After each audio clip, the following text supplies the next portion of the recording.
this liberation thing, this pathless path from awakening to liberation, it's not very easy in a lot of ways.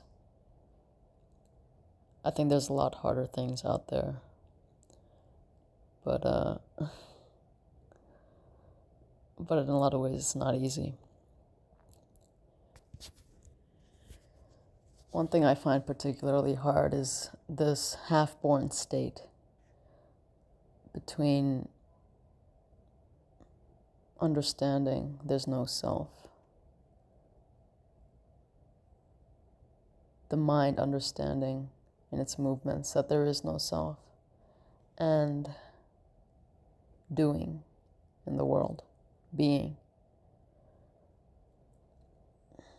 The world runs on being in a lot of ways.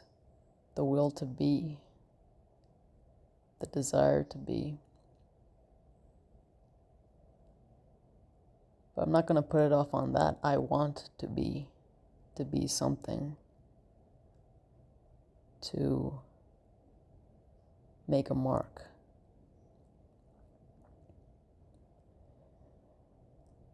And you could say that's an attachment.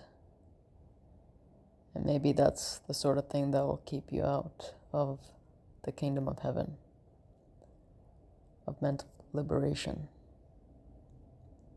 But suppose I'm not willing to let it go. And then I see people like, say, Angelo DeLullo.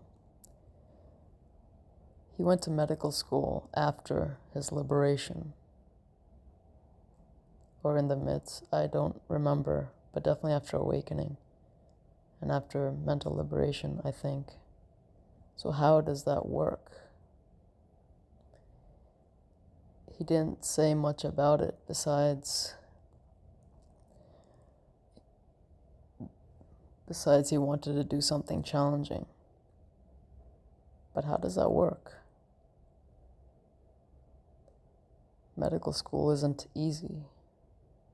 You have to show up, be in this place at this time, and you have to read, and you have to memorize.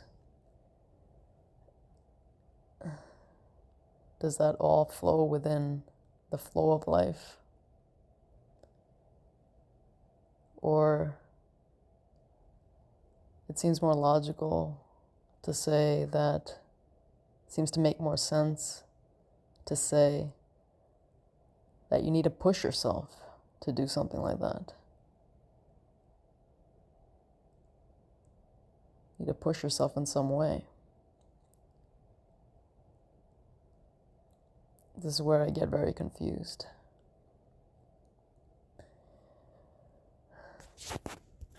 And I know the mind can only be confused. But I still have a mind. I still have the dualistic thinking. That's still a powerful force in my life. And I know perhaps I've gotten tastes of that beautiful state. No time, no space. But I don't see how that's reconcilable with being, to be. In the most basic sense of to be a doctor, to be successful in this or that arena.